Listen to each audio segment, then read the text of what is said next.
Ed Tyll Show. You never know.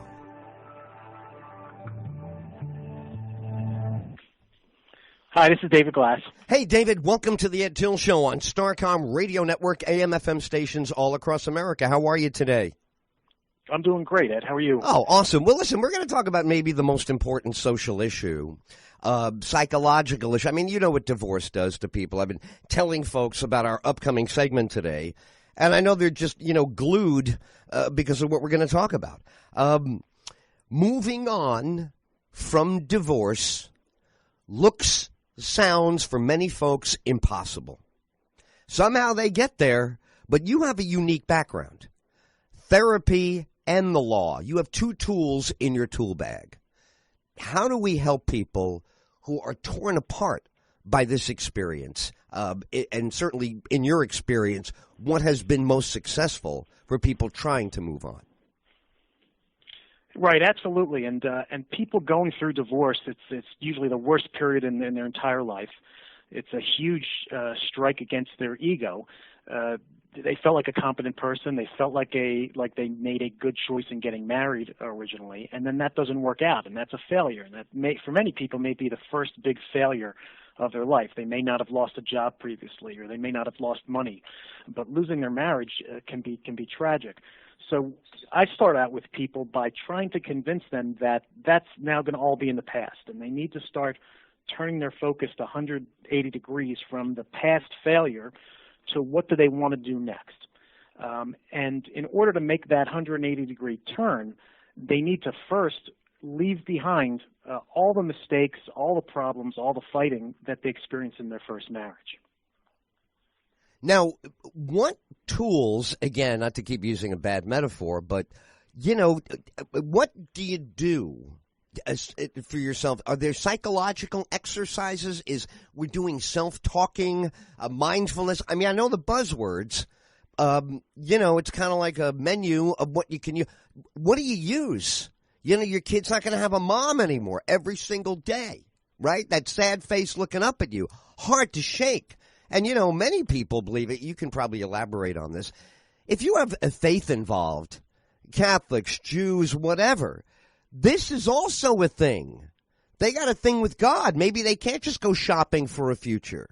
Maybe that was their one shot to do it right. So what kind of things can they do to begin the healing that they think is never going to happen? Right, and every single one of the clients who come meet with me, if they don't already have a therapist, get referred to a therapist. I think having your own therapist and being in therapy for at least a year is key. Wow. Number one, getting through the divorce, and more importantly, number two, where you're going to come out on the other side and deciding where you want to be. You got it. Now, again, let me just press you a little bit. You're up front, okay? You can't use names, confidentiality. But you can certainly scare this audience a little bit the way you get scared when the level of depression becomes clear to you. When you now see where they are from where they were, talk about what that's like. So maybe some people who are having this will realize as bad as they feel right now, this guy on Ed's show says unbelievably a bad circumstance was salvageable too. Do you follow where I'm going? Tell them a worst case so they know that their horrible feelings they're not the only one having it, and that help can work for them too. Absolutely. And so people who are depressed as a result of their divorce, and that's the most common the mental health result is depression. Some people have minor anxiety, but it comes down to depression. And depression looks in two different ways with people going through divorce.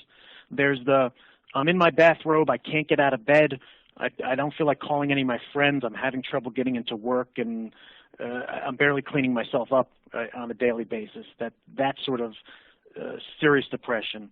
The other type of depression is what's called an irritable depression. And that looks more like people who are just angry about everything. They're going to argue with their soon-to-be ex-wife or husband about every single issue. They're going to argue with coworkers. They're going to argue with friends and start turning off their friends to spending any more time with them.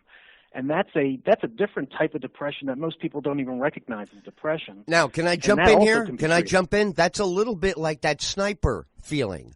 You're in the foxhole. Nobody can help.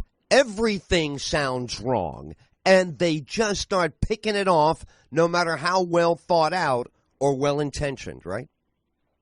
Right, and that's and again, that's why when I see anyone who comes into my office goes to a therapist. When I see people in either of these two forms of depression, I tell them they've got to get into a therapist. It's going to take 6 to 12 sessions alone to develop some sort of rapport between them and a qualified therapist, right, where that person even feels comfortable talking. Mm-hmm.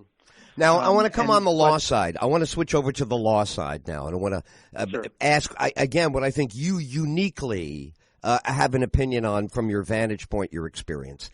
A guy says the other day that, and he's not the first one who said it on the show, but he goes, Ed, I'm serious. Marriage licenses need to expire. You need to have to go in there and say you're still in the game on all levels in front of someone. If society is going to dish out this label, put you in this category, you're going to enjoy what you want from marriage. And I said, well, radical, people like ideas that are radical, right? They cut through the noise, get you to think about the subject. But he's on to something. The lifespan, American marriage, nothing like the American marriage I was born into, right, David? I'm 61.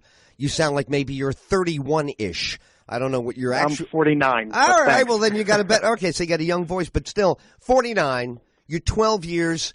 It's 12 years worse in your generation. The toxicity of marriage. So here's the question on the legal side. Should they just make an easier default? We both walk into the courthouse, quick, no lawyers, no apparatus, no nothing. Put it in the pile to be stamped by the clerk on Monday, we're out. We waited out our expiration date, we're just out clean. Should we start this instead of the rigmarole that is now we're duplicating so much procedure? What's your thought on this? Yeah, well, first on the idea of forcing people to go in and meet with someone periodically through their marriage in terms of updating their marriage license, unfortunately, I see it as a huge violation of the privacy of their relationship. And so the state has they want a license, though. But they want a license. The state didn't come and knock on the door. They came to the state. May we please have special treatment, change our names, put us on loans together, change our legal status. Will you do all that for me? Let's remember, who's violating who. I don't want to know these people. The state's broke. You know what I mean? They're doing something pedestrian, ordinary, not special in any way with a likelihood of failure. I certainly don't want to spend, in other words, you hear the argument. They're not worth all the time and energy since the institution's so flimsy now. Give the rest of the public a break. So too violative, you think, just bottom line, too violative? Unfortunately, I mean, going in to get a marriage license is filling out the form, having a blood test, and it's awarded to you. And so if there were some sort of bigger barrier to entry, needing some sort of couples therapy or needing the recommendations of family or members, maybe now you're creating some sort of system where people have to get into it and then they need a reason to get out of it. All right, what if it was just like the driver's license? It just had an expiration date. You just have to go through the same process again. Nothing new, nothing invasive, but you're going to re-sign because all your other paperwork expired. We're not giving till death do us part anymore. That was not a smart thing. It's out of there. We're giving it for 7 years. Good luck. Come back. That's how we'll know who's into it. We don't need to ask any questions. If you come down here and pay the money, we figure you're still into it without violating you. How about that? Yeah, and the problem with that is most state legislatures support the idea of marriage till death do you part. If you're going to prepare a prenuptial agreement, it can't talk at all about what the problems that might arise in your marriage that could cause you to separate. It just says if we separate, then this is going to happen, because otherwise the prenuptial agreement is presupposing that you're going to have a problem. And if you presuppose that you're going to have a divorce, the prenuptial agreement isn't valid. And so, unfortunately, the state assumes you're getting together, you're getting married, and unless you come in and ask to be divorced, we're going to assume you're going to go on forever. David Glass is our guest on the Ed Tyll Show, Starcom Radio Network. David is a certified family law specialist and a clinical psychologist. The law firm is Enenstein, Ribicoff, Levina, and Pham. I probably mispronounced the whole bunch. Do you want to straighten me out, David? How do you pronounce your firm? No, you got them. You got all four exactly right. Whoa! All right, so you are in a unique position, as we keep saying, on this issue of divorce. Is there any way, from your vantage point, we might reduce the divorce rate appreciably? We don't mean like wobbles. We mean this thing swelled, and you're up close and personal with it. Is there any way, do you think, to get the numbers back down to maybe 15% of people get divorced? Not, always around half, sometimes more than half. Then you start with the serial marriages, and those are the least likely, the odds on those. What do we do with that trend? Right, and I think the easiest way to try and avoid divorce later on is to make good decisions up front. I got divorced myself 9 years ago, and we sat down at the kitchen table. I got out my yellow pad. I laid it all out. We agreed to it. We signed it. We sent it down to the courthouse, and we each paid $400 for the filing fee. So it's the cheapest divorce ever in California history. Wow. And now our girls are grown and out of high school and doing great. But when I first got married, I was 25, and I had a list of what I was looking for a wife. And then later on, after a long marriage at 41, now I'm out. I'm in my 1 year of therapy that I set up for myself to figure out what did I do wrong and what do I want next.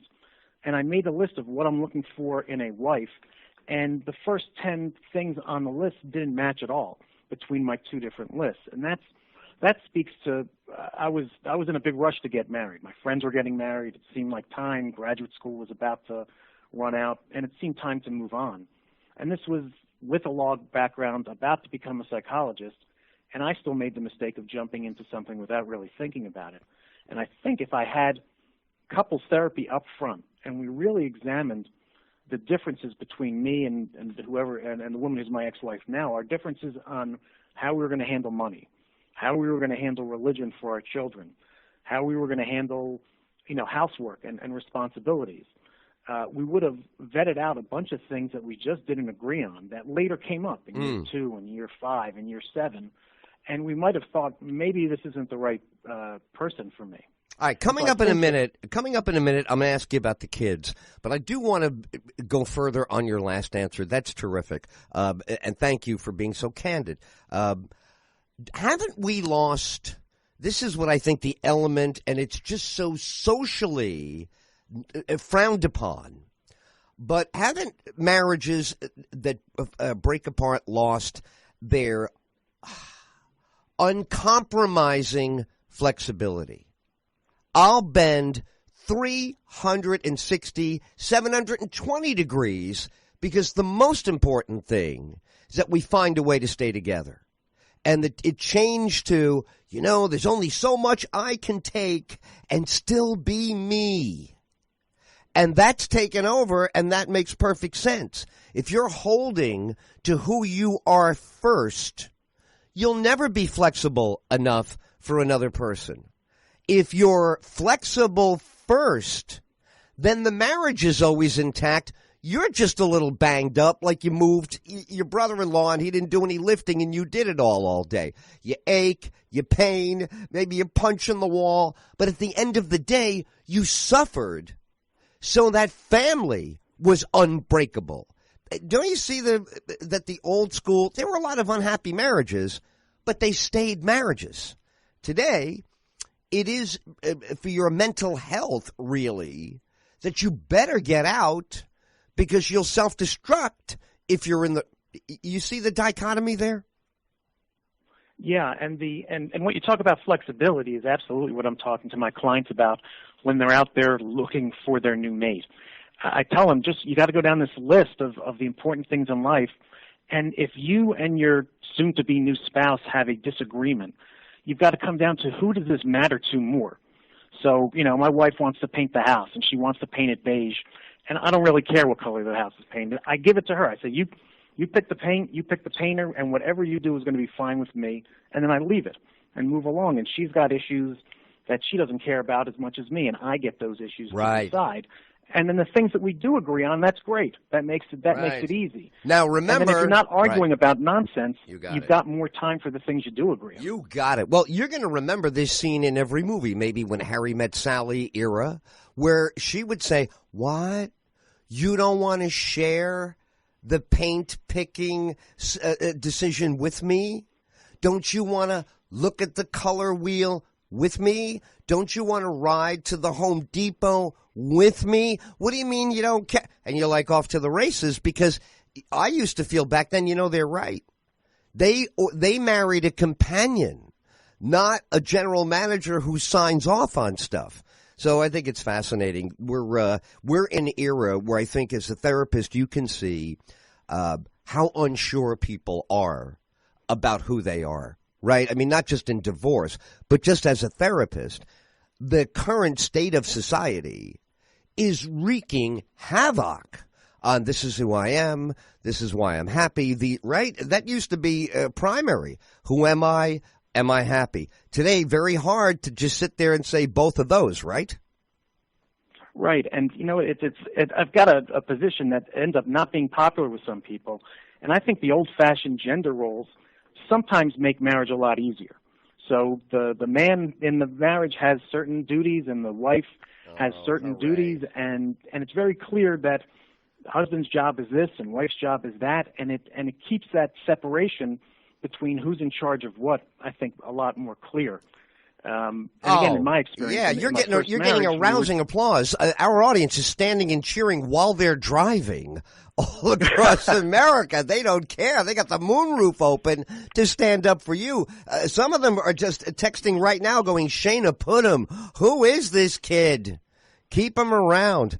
All right, look, you're right on. I don't know how you're able to do this, because it seems like you've picked the two heaviest professions of the world, where you get the deepest sorrows and the deepest pressures on ordinary people, and you're there for them. I think that's amazing. So congratulations on this unique dual career that you have.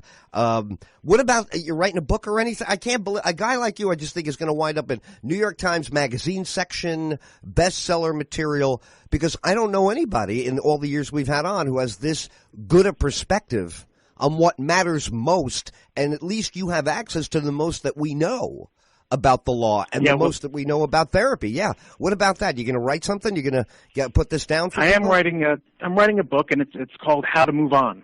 And it's about some of the things we've talked about today, and it pulls from 20 years as a divorce lawyer and as a therapist, and also from my own experience of figuring out how to maneuver with a new girlfriend and ultimately a new wife, with two teenage daughters, with how do I deal with the ex-wife, do I have the ex-wife deal with my girlfriend and later wife, all those sorts of things, and there really aren't books out there about how to move on from your divorce, so that's what I'm working on right now. Dude, you're an emotional expert badass in every sense of the word.